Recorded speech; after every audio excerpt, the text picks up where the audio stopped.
Hola, buenas tardes, chicos y chicas de tercer bloque de Ciencias Sociales. Espero que estéis estupendamente. Vamos a resolver un ejercicio del balance de situación de la página 170 del temario, el ejercicio número 14. Deciros que en el tutorial anterior la hoja que aparecía era la página 106 del temario, por lo tanto todo lo que estamos mostrando aquí lo tenéis en el temario, ¿vale? Y este ejercicio es un ejemplo para que sepáis resolver otros ejercicios, ¿vale? Entonces, el ejercicio básicamente trata de representar el balance de situación y analizar luego, calcular y analizar la situación financiera de la empresa a través del fondo de maniobra.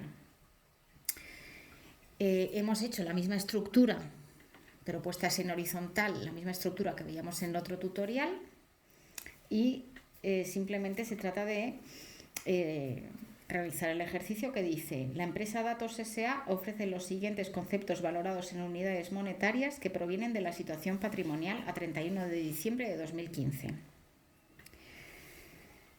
Construcción es propiedad de la empresa. Bueno, pues primero se trata de ver cada uno de estos elementos, si es un bien o derecho o si es una obligación, ¿vale? Si es un bien o un derecho, va en el activo. Si es una obligación, va en el pasivo. Ya sabéis que hay obligaciones, digamos, que no hay que devolver, que es el dinero aportado por los socios o aquello que le pertenece a los socios, como es el patrimonio neto o los fondos propios, ¿vale? Bueno, empezamos. Hemos dicho, construcción es propiedad de la empresa. ¿Una construcción es un bien o un derecho o es una obligación? Bueno, pues es un bien que utiliza la empresa para su actividad generalmente. En este caso no nos lo concreta, pero bueno, lo mejor es considerar que lo utiliza la empresa para la actividad. Entonces, va a permanecer en la empresa durante un periodo largo de tiempo, por lo tanto, está dentro del activo no corriente y además es algo tangible, es material, ¿vale? Por eso aparece aquí en activo no corriente, material, 4.000. Patente es propiedad de la empresa. Una patente es un derecho o un bien o es una obligación. Bueno, una patente, el que tiene en su poder una patente, tiene el derecho a explotar un determinado bien o un determinado proceso productivo, ¿vale? Entonces la patente es un derecho que va a permanecer generalmente en la empresa un periodo largo de tiempo y está dentro entonces del activo no corriente intangible, porque una patente, un derecho no se puede tocar, ¿vale? Bueno, luego nos dice amortización acumulada del inmovilizado intangible. Bueno, este inmovilizado intangible o activo no corriente intangible, que es la patente, también pierde valor con el paso del tiempo, ya que se puede explotar durante un periodo largo, un periodo de tiempo, ¿vale? Tiene una vida útil, lo que significa que cada año va perdiendo, por decirlo así, valor. Y esa pérdida de valor se representa en la amortización acumulada del inmovilizado intangible, 50, que ponemos aquí, aparece entre paréntesis, porque va restando. Luego nos dice maquinaria que la empresa utiliza para su actividad, 1.600. Una maquinaria que la empresa utiliza para su actividad generalmente va a utilizarla para un periodo largo de tiempo, es un bien que aparece en el activo no corriente material, aquí aparece la maquinaria 1.600. Luego nos dice amortización acumulada del inmovilizado material. Material. La amortización acumulada del inmovilizado material es la amortización, la pérdida de valor que sufren los elementos del inmovilizado material. Esto es donde pone material, ¿vale? Entonces estos elementos, las construcciones y la maquinaria, van perdiendo valor con el paso del tiempo, con el uso, se quedan obsoletas. Y eso se representa en amortización acumulada del inmovilizado material, que también iría restando, ¿vale? Luego, la suma de la amortización acumulada del inmovilizado intangible y del inmovilizado material se suman y se ponen aquí con un paréntesis porque van a restar al resto del activo no corriente. Luego nos dice capital aportado por los accionistas, 2.150. Bueno, el dinero que ponen los socios realmente no es de la empresa, pero lo utiliza la empresa, entonces es una obligación. Por eso aparece aquí en el patrimonio neto fondos propios, fondos propiedad de los accionistas y dentro de eso el capital, 2.150. Reservas generadas por la empresa son esos beneficios que no se han distribuido a los socios, sino que se han quedado en la empresa, pero les sigue perteneciendo. Reservas 200, ¿vale? Todo lo que pertenezca a los socios, que han aportado los socios o que les pertenece, se pone aquí. Siguiente.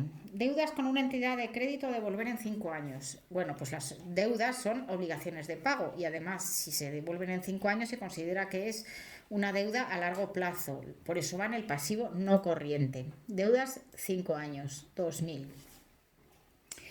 Luego nos dice, deudas con una entidad de crédito a devolver en 9 meses. Vale, una deuda a devolver en 9 meses la vamos a considerar que es a corto plazo, ¿vale? Es una obligación de pago a corto plazo y la ponemos en el pasivo corriente. Deudas 9 meses, 1000. Facturas pendientes de cobro de los clientes. Vale, ¿qué pasa? Que nosotros hemos vendido a los clientes, pero todavía no nos han pagado. O sea que hay facturas pendientes de cobro. Es un derecho de cobro.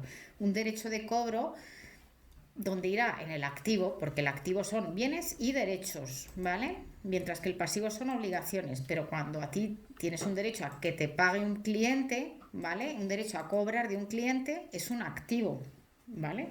En este caso, cuando hablamos de una venta a los clientes, generalmente se va a cobrar en un periodo corto de tiempo, en menos de un año, por eso va dentro del activo corriente, porque se va a cobrar en un periodo corto de tiempo. ¿Y dónde va?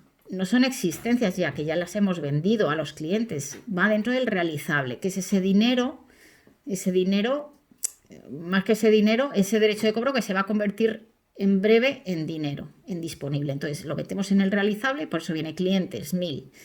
Cuando se cobre pasará al disponible.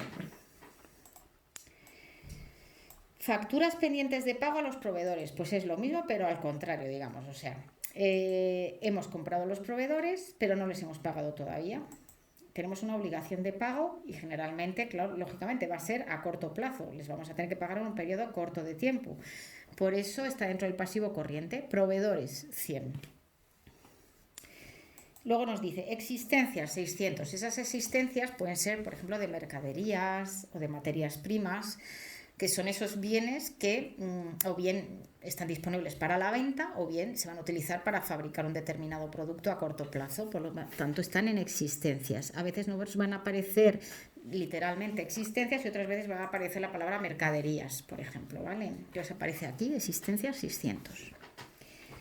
Luego están los bancos, 200. Los bancos significa que hay dinero en el banco por valor de 200 y eso es lo más líquido de todo, con lo cual está abajo del activo. ¿Vale? Bancos, 200. Es un dinero que tenemos ahí en el banco. Y luego nos dice, Hacienda Pública acreedora por conceptos fiscales. Bueno, pues normalmente Hacienda Pública, si aparece aquí, es porque nos está diciendo que le debemos algo. Entonces, Hacienda Pública acreedora significa que le debemos un dinero por conceptos fiscales, pues porque hay a lo mejor algún impuesto o algún seguro, bueno, no, porque es algún impuesto. Iba a decir seguridad social, pero la seguridad social va por otro lado, que también podría aparecer en los ejercicios, pero en este caso aparece Hacienda Pública por conceptos fiscales, significa que no hemos llegado a pagar algún impuesto, ¿vale? Entonces, como es una deuda con Hacienda y generalmente nos la va a cobrar en un periodo corto de tiempo, aparece en el pasivo corriente, Hacienda Pública acreedora, ¿vale? 100. Si, por ejemplo, nos dijera seguridad social acreedora, significaría que hay seguros sociales de los trabajadores, etcétera, que no hemos pagado todavía y aparecería aquí también. Bueno, luego nos dice ya, hemos colocado todos los elementos. Aquí hay una partida que se llama resultado del ejercicio, que es la incógnita del ejercicio. Entonces nos dice, teniendo en cuenta la información anterior, se pide ¿cuál es el resultado del ejercicio de esta empresa a 31 de diciembre de 2015? Bueno, pues el resultado del ejercicio va aquí, que luego se decidirá si se va a repartir a los socios, si se va a quedar en reservas o qué. Elabore el balance de situación de la empresa a 31 de diciembre de 2015. Bueno, elaborado está, lo único que hay que hacer es cuadrarlo, ¿vale? Cosas que no dije en el otro tutorial y que son muy importantes. Bueno, pues tenemos que ir sumando los elementos patrimoniales, ¿vale? De un lado y de otro. Entonces, por un lado, vamos con el activo no corriente y vamos sumando el intangible, el material, las inversiones inmobiliarias, las inversiones financieras y luego le restamos la amortización acumulada. aquí vienen los totales de cada elemento, ¿vale? Y nos da que la suma de todos menos la amortización, si no está mal calculado, son 5.350, el activo no corriente. El activo corriente igualmente, si no está mal calculado, vemos que suma 1.800. Y si sumo el activo corriente y el activo no corriente, me da el activo total, que es 7.150. Vale, pues ya tendría la mitad del balance resuelto. ¿Qué pasa? Que el balance tiene que cuadrar sí o sí, es decir, que todo el dinero que está metido en la empresa de alguna manera en inversiones tiene que haber salido de algún lado. Eso significa que toda esta estructura económica, todas estas inversiones, este dinero de alguna manera ha venido de aquí. Por lo tanto, todo el activo total es igual al pasivo total, ¿vale? Entonces, aquí tengo el pasivo entero, pero tengo alguna incógnita y me diréis, pues no lo puedo sumar. Bueno, pero es que yo ya sé que todas estas obligaciones y todo este dinero al final va a parar a una serie de inversiones que suman 7.150. Por lo tanto, el activo total es igual al pasivo total, 7.150. ¿Cómo obtengo esta incógnita? Pues ya algunos lo habréis pensado. Pues si tengo el total, que es 7.150, y le resto los demás elementos que aparecen en el pasivo, puedo llegar a obtener el resultado del ejercicio. Para eso, yo sé que, bueno, sumo esto, que suma 2.350, el pasivo no corriente suma 2.000, el pasivo corriente lo sumo y suma 1.200, y entonces cojo los 7.150 del pasivo total, le resto a los 2.350 de esta parte del patrimonio neto, le resto el pasivo no corriente y le resto el pasivo corriente y me da el resultado del ejercicio, ¿vale? Lo voy a dar la vuelta. A ver si queda bien cuadrado para que lo veáis.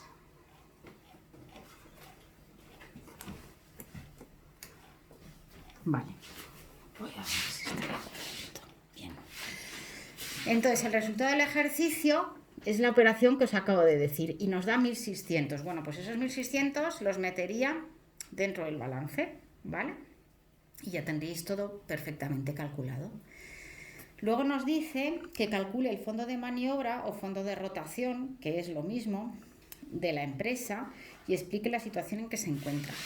Vale, el fondo de maniobra, ya os dije, activo corriente menos pasivo corriente. Nos viene a decir si con los bienes y derechos a corto plazo puedo pagar las deudas a corto plazo. ¿Cuáles son mis bienes y derechos? 1.800. ¿Cuáles son mis deudas? 1.200.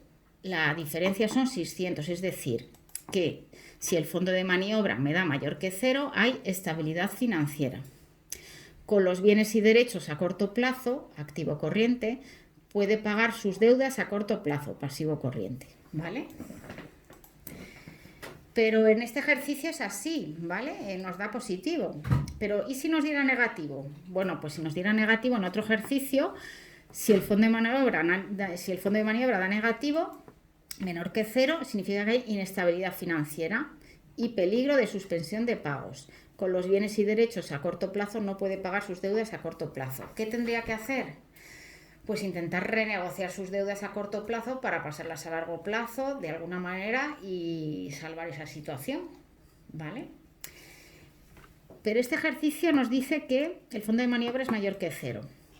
Lo que pasa es que luego he hecho aquí una flechita y pongo, sin embargo, analizando la situación en profundidad, pone, con el dinero en el banco, que son 200 lo que tiene en el banco, y lo que le deben los clientes, que eran 1.000, le llega justito para pagar sus deudas a corto plazo, que son 1.200. O sea, realmente que lo que tiene el banco no puede pagar a los proveedores, o bueno, a las deudas a corto plazo, realmente, que son 1.200. Pero bueno, si cuenta con que los clientes le tienen que pagar 1.000, pues bueno, sí podría llegar a pagarlo, ¿vale? Pero realmente analizar en profundidad esto es importante porque si, por ejemplo, en lugar de haber clientes por valor de 1.000, hubiera clientes por valor de 100 y todo el resto del activo corriente estuvieran en existencias, entonces sería complicado poder pagar a los proveedores y las deudas a corto plazo, ya que todavía tendría que vender y luego cobrar. Entonces, a lo mejor esa supuesta estabilidad financiera no sería tal, ¿vale? Aquí nos dice, hasta que no venda las existencias, que valían 600, no conseguirá una sólida estabilidad financiera, ¿vale? O sea, realmente la empresa lo que tiene que hacer es intentar solucionar esos desajustes de tesorería, porque en la tesorería, que es en el dinero en el banco, tiene 200 y con eso no puede pagar a las deudas. Con lo cual tiene que intentar solventar esos desajustes de tesorería con herramientas, ¿no? Financiación, ya vimos en el tema anterior que había diferentes fuentes de financiación, por ejemplo, las pólizas de crédito, donde la empresa puede ir disponiendo de un dinero en una cuenta de crédito que se llama póliza de crédito para luego ir pagando sus deudas a corto plazo, ¿vale? Entonces, bueno, pues todo eso ayudaría a que la situación financiera sea más estable todavía, ¿vale?